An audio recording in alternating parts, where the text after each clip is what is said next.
100 preguntas y respuestas para comprender el conflicto colombiano es un espacio para divulgar el conocimiento histórico y promover el sano debate. Orientan este programa los profesores Mauricio Albeiro Montoya y Wilmer Zuleta. ¿Qué puedo hacer por mi pueblo? Aquí ya no existe paz, aquí ya no hay libertad, aquí ya no pasa un día sin algo que lamentar.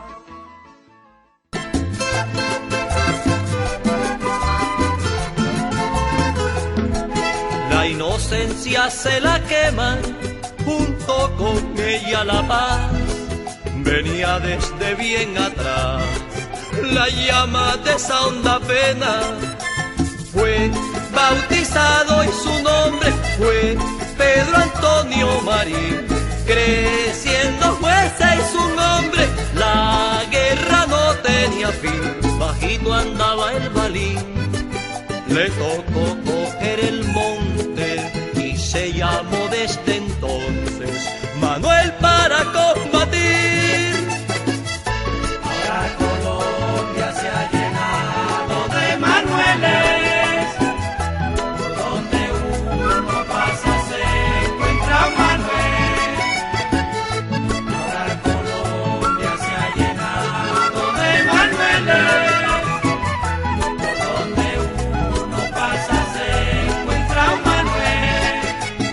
Manueles que van, Manueles que vienen, y el Manuel herido no deja de crecer. Sean todos bienvenidos nuevamente a su programa radial 100 preguntas y respuestas para comprender el conflicto colombiano. El día de hoy nos acompañan en la mesa el profesor Wilmer Zuleta, el profesor Iván Ríos y también el profesor John Freddy Arboleda. Hoy nos encontramos para conversar sobre dos inquietudes que también se plantean en el libro y están relacionadas con dos personajes muy reconocidos en la historia nacional y también en la historia de una guerrilla como la de las FARC. Estamos hablando de Manuel Marulanda Vélez y de Jacobo Arenas. Escuchábamos al inicio del programa una canción de un famoso guerrillero apodado Julián Conrado, que hace un honor musical a Manuel Marulanda Vélez. Para entrar en materia, queremos escuchar también la opinión de varias personas que tuvimos la oportunidad de entrevistar en distintos lugares, y esto opinaban sobre una figura como Manuel Marulanda. A Manuel Marulanda le decían tiro fijo. Todo su accionar se llevó a cabo en Marquetalia cuando empezó. Con respecto a su pensamiento político, tenía ideas socialistas e izquierdistas y se le atribuyeron muchas tomas guerrilleras ya que era demasiado bélico. Marulanda fue un fundador y miembro de las FARC. Sus pensamientos están enfocados en ideas de izquierda, en ideas del Partido Comunista y también en ideas marxistas. Manuel Marulanda, alias Tiro Fijo, fue uno de los fundadores de las FARC y una persona de una corriente muy guerrerista y combativa. Manuel Marulanda Vélez le decían tiro fijo y era un guerrillero de la FARC. Manuel Marulanda Vélez fue jefe de las FARC que promovió las ideas izquierdistas desde los montes de Colombia y por eso su ideología política era llegar al poder con el socialismo. Escuchábamos entonces la opinión de varios ciudadanos que en la calle manifestaban su pensamiento sobre este personaje que tuvo a lo largo de su historia varios apodos o seudónimos. Uno de ellos muy famoso, el de Tiro Fijo, por tener muy buena puntería, y otro, Manuel Marulanda Vélez, cuyo origen era un tributo a un líder comunista y sindical asesinado en los años 50. Vale decir, pues, que este Pedro Antonio Marín nace en 1928, muere en 2008, nace en Génova, Quindío, y tras la muerte de Jorge Eliezer Gaitán, pues comienza a tener una incursión en movimientos de las guerrillas liberales. Con este preámbulo y con el saludo al profesor Iván Ríos, le queremos preguntar inicialmente cuál es ese papel que juega este personaje inicialmente en esas denominadas guerrillas liberales. Quisiera retomar, Mauricio, el perfil que está reconstruyendo de Pedro Antonio Marín, no sin antes esbozar un poco sobre lo que significaba ser liberal para ese momento, y era identificarse como claramente distinto a la concepción de país y a las prácticas que estaba llevando a cabo el régimen vigente para imponerse a sangre y fuego, que antecedía incluso la muerte de Jorge Eliezer Gaitán como aquel paradigma de la violencia perdurable por 6 generaciones, ¿cierto? Porque desde mediados de la década del 40, en las regiones la función estaba orquestada al ritmo de los pájaros, los chulavitas, las chusmas, los bandoleros, y la población joven, finalmente campesina, estaba para enfrentar el Estado, todo lo que aquello representaba. Y Pedro Antonio Marín está en el seno de esa generación y es una persona de origen quindiano, de Génova, Quindío. Su familia tiene antecedentes liberales, sus padres son campesinos con prácticas y concepciones liberales, pero además sus ancestros, su abuelo Ángel Marín, combatió en la guerra de los 1000 días, entonces esto lo hace afín. Y desde muy joven, desde muy temprano se vincula entonces a esas actividades beligerantes en su pueblo natal. Ahora, a él lo sorprende las acciones de los liberales en reacción contra los conservadores ante el asesinato de Jorge Eliezer Gaitán en el pueblo de sus padres, en el Valle. Y allí entonces se traslada a su pueblo natal y incursiona en los grupos armados de autodefensa campesina para combatir el Estado. Entonces allí tiene sus inicios con su participación subversiva desde 1950. Que digamos se reconoce como acciones liberales pero no oficiales porque no son reconocidas por un organismo partidario, así como en su momento tampoco lo fueron las acciones de aquellos personajes pues de origen conservador pero que no tenían un respaldo sí tácito pero no oficial por parte de los conservadores. Y allí entonces incursiona en las acciones militares. En estas acciones entonces empiezan a confrontar férreamente el Estado y al verse diezmados el Quindío entonces se repliegan y buscan salida en el Tolima, en donde allí encuentran el respaldo por una facción armada con respaldo liberal patrocinada por el Gerardo Loaiza. Y aquella organización de los Loaiza es aquel primer contacto que tiene Pedro Antonio Marín con una estructura organizada y que además le va a permitir tener contacto no solamente con una estructura armada organizada, sino también con otra facción vigente políticamente y que se hace visible con las armas, que es el Partido Comunista. Vemos ahí entonces ese inicio de luchas de Marulanda y de alguna manera pues cómo va incursionando en todos estos movimientos. ¿Qué más pasa en todo ese escenario y en esa transición hacia las ideas comunistas, profesor Iván? Ya en el Tolima incursiona en las acciones conjuntas con organizaciones armadas en contra de los ejércitos chulavitas y decide entonces abandonar aquel viejo apodo que adquirió por su puntería en sus acciones militares en Génova, Quindío, Tiro Fijo, y acoge el nombre de aquel albañil connotado comunista de origen antioqueño del municipio de La Ceja, que fue asesinado en 1953 en la famosa Casa de las Torturas de Laureano Gómez, y es así entonces como decide darse a conocer. Y a partir de ese momento entonces, ya instalado en el Davis, se establece en aquel comando central unificado compuesto por los liberales al mando de los Loaiza y una facción comunista en donde ya empiezan a planear acciones organizadas. Pero en el desenvolvimiento y en su dinámica comienza a notar diferencias. Y ya es así cuando las ideas cambian con el tiempo y empieza a notar que estas facciones comunistas tienen una estructura de organización, de disciplina y de colectivización de los recursos que no comportan los liberales. Con esto entonces vemos cómo paso a paso Marulanda va incursionando en estas disputas y así llegan también las luchas entre los denominados liberales limpios y aquellos comunes, los primeros considerados así entonces porque decían que sus ideas liberales eran puras, y a los llamados comunes porque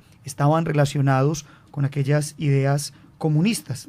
Sumado a esto, vale decir entonces que posterior a estas discusiones que ya el profesor Iván Ríos mencionaba, Marulanda marcha hacia Marquetalia, Tolima, se establece allí en una especie de colonia agraria y ya para los años 50, específicamente para el año 54, rechaza la amnistía propuesta por el entonces general Rojas Pinilla. Sin embargo, años después se acogerá a la amnistía brindada por el primer gobierno del Frente Nacional, el gobierno aquel de Alberto Lleras Camargo, con esa amnistía a la que se vinculan no solo él, sino algunos otros, como su amigo Charro Negro, pues Marulanda empieza a ejercer como inspector de carreteras y algunos de aquellos hombres que vivían en aquella zona pues se convierten en comerciantes, personas que trabajaban el ganado, la venta de quesos y algunas otras actividades. Sin embargo, en el año de 1960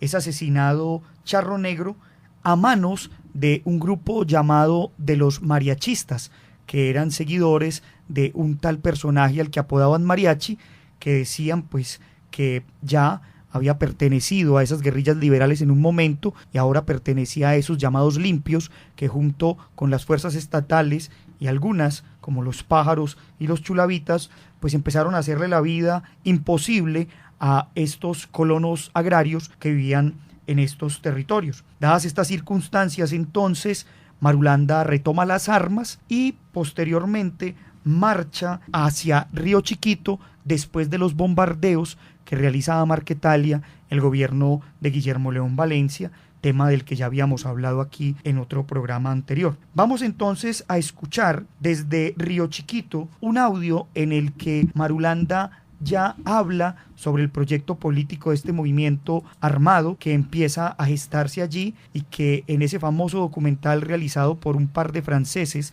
que estuvieron en la zona en los años 60, Marulanda manifiesta algo de su pensamiento político. Naturalmente, la radio, la prensa, hablada y escrita, no hace más que calumniar a los hombres revolucionarios. La prensa, hablada y escrita, es un medio que tiene de propaganda para desvirtuar la realidad de la lucha revolucionaria de los hombres que estamos enfrentados con el gobierno.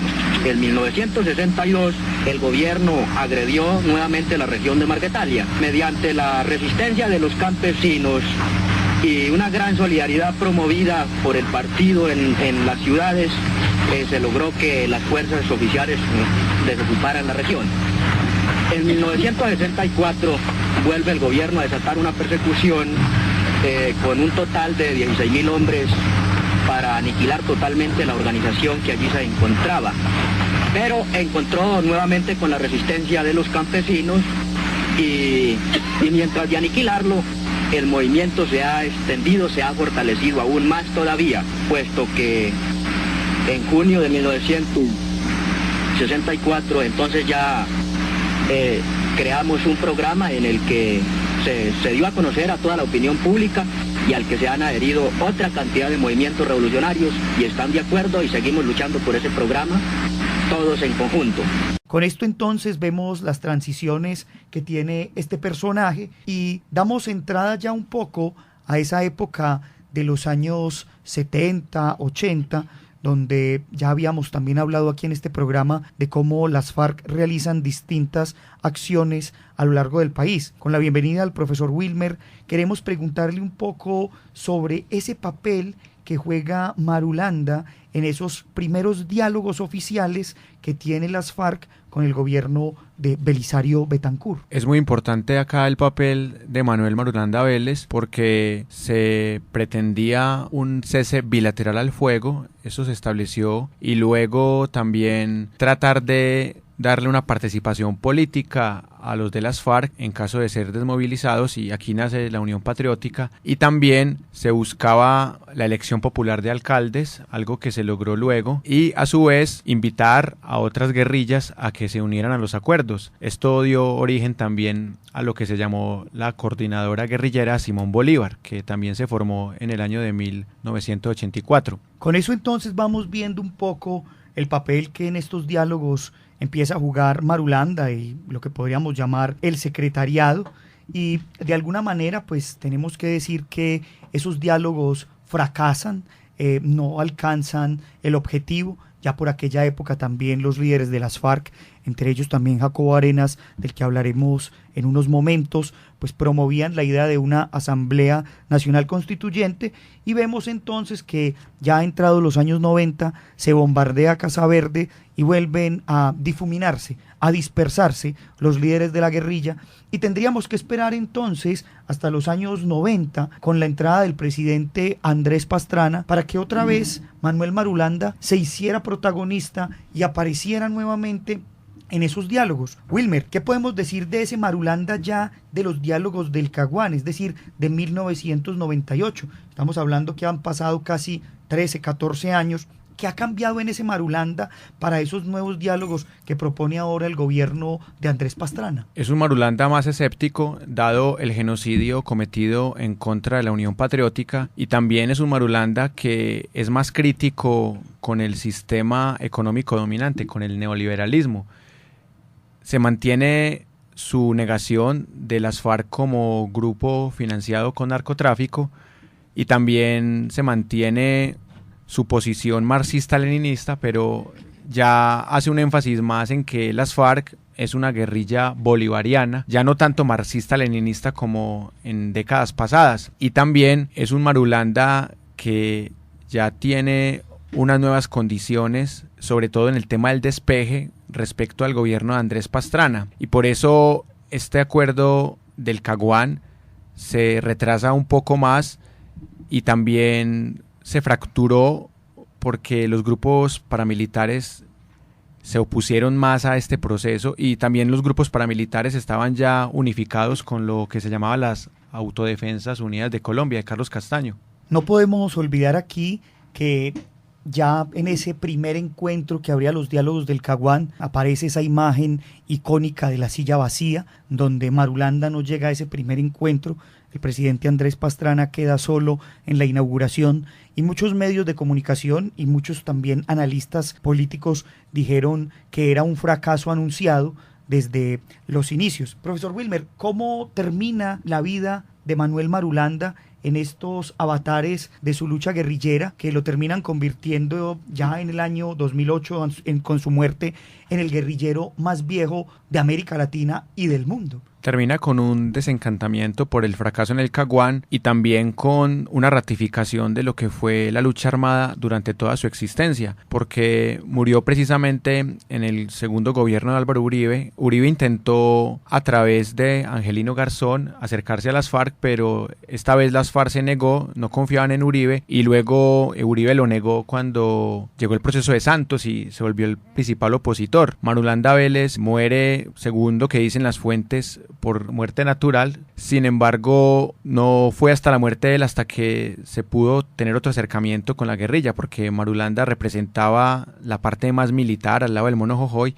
mientras que, por ejemplo, Timochenko, Raúl Reyes eran una parte más política de las FARC. Con eso entonces cerramos este apartado sobre Manuel Marulanda Vélez y damos paso para conversar en este programa sobre Jacobo Arenas. Voy al campo de batalla a cumplir con la cita. Voy dispuesto al sacrificio que sea necesario. El sacrificio es el fuego que le purifica el alma y el corazón al revolucionario. El revolucionario dijo Jacobo, lo dijo. Escuchábamos ahí una canción también interpretada por este famoso guerrillero Julián Conrado y que hace honor a Jacobo Arenas. Esta canción lleva por título El Revolucionario. Vamos a comentar sobre este otro personaje que también ha sido emblemático en la historia de este movimiento guerrillero. Bueno, Jacobo Arenas, pues el nombre de este personaje era Luis Alberto Morantes, nace en el año de 1924 y fallece en agosto de 1990. Este individuo perteneció al servicio militar e hizo parte del batallón de guardia presidencial. Fue presidente de la Federación de las Juventudes Liberales de Santander y miembro activo del Partido Comunista. También fue reconocido como uno de los líderes sociales del sector petrolero en Barranca Bermeja y como guerrillero una de sus primeras actuaciones o incursiones como tal fue en esa experiencia que se tuvo con relación al ejército, en el ataque que realizó el ejército frente a determinados guerrilleros, y ya como miembro activo de las FARC pues empieza a gestarse o a aparecer en el año de 1964. Vamos a escuchar también algunas de las opiniones de personas que en la calle dieron su versión o lo que sabían sobre un personaje como Jacobo Arenas. Fue fundador de las FARC y también fue fundador del Partido Comunista, entonces sus ideas iban enfocadas al Partido Comunista, o sea, ideas de izquierda. Jacobo Arenas, solamente sé que fue un fundador de las FARC, pero no sé nada más de él. Arenas fue más pacifista que tiro fijo y se basó en la Revolución Cubana. Jacobo Arenas, como Manuel Marulanda, quienes fueron los fundadores de las Fuerzas Armadas Revolucionarias de Colombia, eran dos guerrilleros con ideas marxistas-leninistas que lo que buscaban era un equilibrio de las clases sociales en Colombia, y ese equilibrio lo que buscaba era que las clases menos desfavorecidas pudieran tener más oportunidades. Esto buscando que quienes ostentan o quienes tienen todo el poder adquisitivo y todo el dinero redistribuyeran esto en toda la sociedad en partes equitativas para que todos tuviéramos los mismos derechos y el mismo acceso a la educación, a la salud, entre otras cosas. Igualmente redistribuir la tierra, porque la tierra la tenían estos personajes que tenían el poder económico, entonces buscaban una redistribución de riqueza y de tierras. Jacobo Arenas tenía un pensamiento orientado hacia la educación política de los guerrilleros de las FARC. Era un pensamiento marxista. Escuchábamos ahí entonces las opiniones de varios ciudadanos sobre quién era este personaje y qué sabían sobre su pensamiento político. Damos la bienvenida también a este programa al profesor John Freddy Arboleda y queremos iniciar preguntándole un poco en torno a este personaje sobre lo que podríamos llamar su inicio en la vida política y a su vez su primera relación con ese movimiento pues que luego damos por conocer como las FARC. Agregando pues a lo que ya comentaba el profesor José acerca de sus inicios pues como sindicalista, como miembro de las Juventudes Liberales para posteriormente pasar al Partido Comunista, eso pues todo en la década de los 40. Hay que decir también pues de que su primera relación con las FARC se va a dar por allá en el año de 1964, cuando perteneciendo él al Partido Comunista, este partido va a recibir información de un infiltrado acerca de un ataque que se va a realizar en la zona de Marquetalia. Recordemos que en Marquetalia, pues como ya se ha expresado en varias ocasiones, pues las FARC, o lo que posteriormente va a ser las FARC, se encontrarían reunidos y serían objeto de un ataque pues militar. Estamos hablando de toda esta época, lo que llamaba las repúblicas independientes. En ese momento que se va a empezar a establecer esa relación de Jacobo Arenas con Manuel Marulanda. Lo otro que también hay que expresar es que Jacobo Arenas se consideraba un ideólogo marxista-leninista y pues leyendo algo de su biografía cuenta cómo lo estudió pues de una forma autodidacta. ¿Qué podemos decir, profe, de esas ideas en términos políticos también, pero en términos económicos de otra manera, que empieza a posicionar Jacobo Arenas, pues ya como usted muy bien lo dice, como ideólogo de este movimiento que luego daría a llamarse las FARC? Bueno, es muy interesante una posición que va a tener Jacobo Arenas para la década de los 80, pensando en que ya para ese momento pues las FARC ya tendrían más de 20 años de estar actuando y de mirar cómo el número de frentes que este grupo tenía pues habría crecido considerablemente. En sus inicios este grupo va a arrancar con 6 grupos o frentes pues, y posteriormente en la década de los 80 a mediados ya tendría 27, por lo que él pensaba de que eran algunas señales que se podrían estar dando y que podrían facilitar pues un cambio o una toma del poder por vía revolucionaria. Y en términos económicos, profe, ¿cuáles eran esas ideas que a veces podríamos decir eran un tanto descabelladas de un personaje como Jacobo Arenas? Él consideraba de que a las clases más pudientes pues se les debería cobrar más, mientras que a las clases menos pudientes se les debería dejar pues exento de los impuestos. Lo otro también era que era muy crítico frente a la situación de los 4 millones de campesinos pues que estaban sin tierra y a las pobres condiciones en las que los campesinos del país pues desarrollaban pues como su actividad agropecuaria. Vamos un poco más allá, profe, y hablemos de algunas de las posiciones que Jacobo tomó frente a temas tan importantes como los militares y a la vez pues también los grupos paramilitares con los que él ya de alguna manera había tenido alguna relación en términos de enfrentamiento. Bueno, vamos a hablar concretamente del periodo de la década de los 80 y sobre todo del periodo pues en el que se realiza el proceso de paz entre las FARC y Belisario Betancur en los diálogos de paz. Estamos hablando del periodo de 1982 a 1986. En ese periodo el presidente Belisario Betancur va a tener como ministro de Defensa a un muy famoso militar de esta época que se va a llamar Fernando Landazábal. Él, además de militar, era escritor y fue muy crítico con él porque lo consideraba que era un agitador, pues que estaba en contra del proceso, igualmente porque consideraba de que los militares constantemente se estaban involucrando en las decisiones políticas, sociales y económicas del país. Lo otro, frente al tema de los paramilitares, pues es que él consideraba de que estos eran, digamos, parte pues del Estado. Con eso, de alguna manera, pues vemos un poco también, como decía el profesor Wilmer ahora, que ya entre esas décadas de los 80 y los 90, con la emergencia del paramilitarismo, pues habrá ese choque con las FARC. Pasemos un poco, profe, a pensar qué opinaba un personaje como Jacobo Arenas en relación con temas como el proceso de paz. Es decir, qué significaba para él realizar un proceso de paz y cuáles deberían ser en realidad pues las consecuencias a las que debería llevar una firma de un acuerdo. Frente al tema del proceso de paz, hay que decir de que este proceso llevó a que Jacobo Arenas fuera una figura bastante visible por parte de las FARC. Como ya habíamos expresado, ya se ha contado en varias ocasiones, como resultado de este proceso de paz se dio el surgimiento del Partido de la Unión Patriótica. Pues bien, Jacobo Arenas en algún momento va a ser pensado como el candidato presidencial de la UP. Incluso en algún momento se cuenta cómo se iba a hacer el lanzamiento de su campaña presidencial, pero miembros de las FARC tendrían información de que se realizaría un ataque contra él y por lo tanto pues renunciaría pues a esta candidatura, siendo posteriormente reemplazado por Jaime Pardo Leal. Profe, cuéntenos un poco también sobre ese tema del secuestro y el narcotráfico. ¿Qué pensaba Jacobo frente a estos temas que para muchos pues eran unas opiniones bastante polémicas? Frente al tema del secuestro, pues siempre rechazó estas indicaciones que se hacían pues contra el secuestro por parte de las FARC. Incluso hay un texto muy interesante que se llama La correspondencia secreta del proceso de paz, donde Jacobo Arenas se escribe con el señor Alberto Rojas Puyo y este último constantemente le hará reclamos a Jacobo Arenas por los secuestrados que tenía las FARC, a lo cual pues este se va a negar siempre. Es curioso, y ya por una época de los años 80, Yamid Amad le hace una entrevista a Jacobo Arenas sobre este tema y él responde de la siguiente manera: la primera cosa que hay que aclararle a la audiencia de Caracol en el país y en el exterior es que nosotros jamás hemos secuestrado, jamás hemos realizado hechos semejantes a los que usted se refiere, Yamid, en el sentido de que nosotros nos hubiéramos financiado, por ejemplo, a través de secuestro,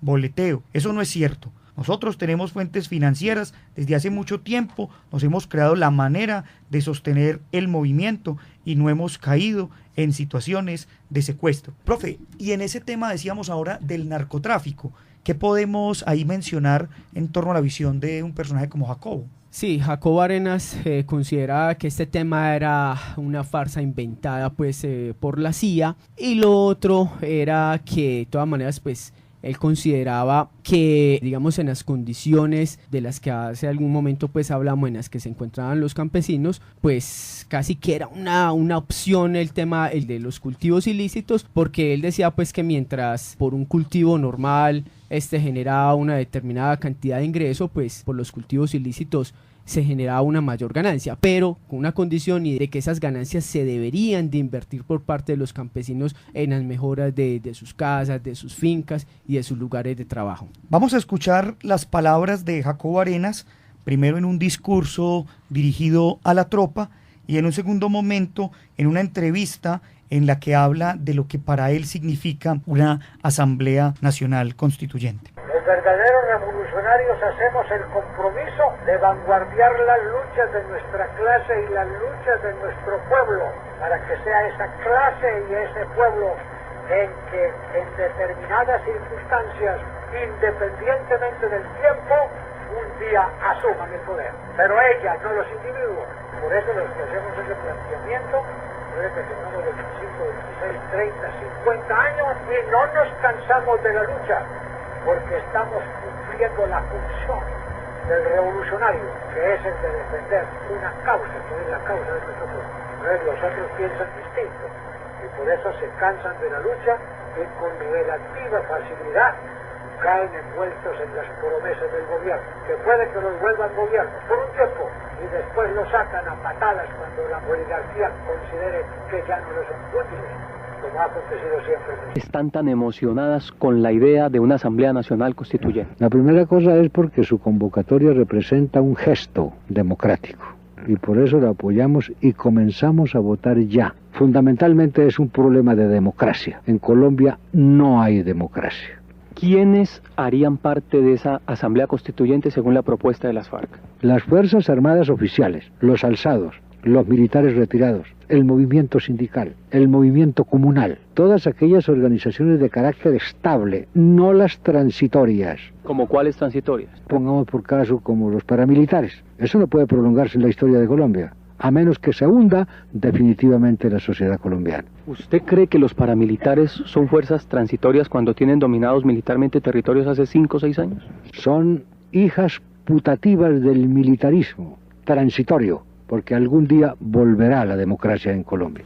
Escuchábamos ahí entonces las palabras de Jacobo Arenas y vale decir para terminar que Jacobo muere de muerte natural, un infarto, en agosto de 1990 en la Uribe Meta, meses antes de la toma armada a Casa Verde por parte de las Fuerzas Armadas. Con eso entonces terminamos nuestro programa del día de hoy. Agradecemos a los profesores que nos acompañaron en la mesa, a la Universidad Nacional por este espacio que nos brinda, a Jorge Benjumea en el máster y a todos nuestros oyentes los invitamos a que nos sigan escuchando en su programa 100 preguntas y respuestas para comprender el conflicto colombiano. Hasta pronto. 100 preguntas y respuestas para comprender el conflicto colombiano es un espacio para divulgar el conocimiento histórico y promover el sano debate. Orientan este programa los profesores Mauricio Albeiro Montoya y Wilmer Zuleta. ¿Qué puedo hacer por mi pueblo? Aquí ya no existe paz, aquí ya no hay libertad, aquí ya no pasa un día sin algo que lamentar.